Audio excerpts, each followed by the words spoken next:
took off the other day when I felt trapped inside. So I went out into the streets, and everywhere I looked there were Chinese people. Chinese people to the left of me, Chinese people to the right, all around me, Chinese people. I was like, what the hell is going on here? And this guy's like, it's Chinese New Year, bro. And I'm like, New Year? It's February. Yes, but the Chinese celebrate it later than you. Now why the Chinese do that? And he said he didn't know. Yes, he said he didn't know. He didn't know why the Chinese do that. And I didn't know, so I went to the library, but got stopped on my way by 300 people dressed as a dragon. I was like, where the hell are they going? And some other guy said, they ain't going anywhere. It's Chinese New Year, and they are out here on the street to celebrate. I should have made the connection, but I didn't.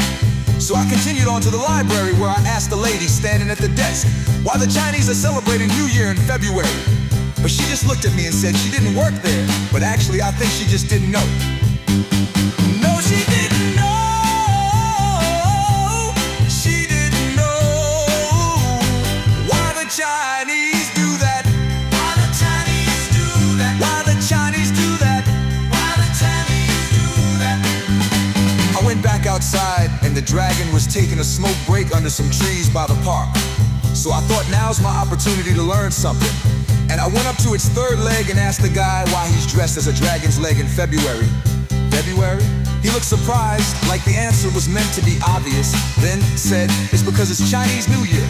And that's not the same as the New Year I celebrate, because the Chinese work with a lunisolar calendar, which means they have 12 lunar cycles per year instead of my regular months. But that causes a problem, because 7 out of every 19 years they have to add a leap month, because otherwise it would drift out of sync with the seasons. I asked him what year it is now, and he called me a monkey. Turns out he was a real piece of shit, but still at least now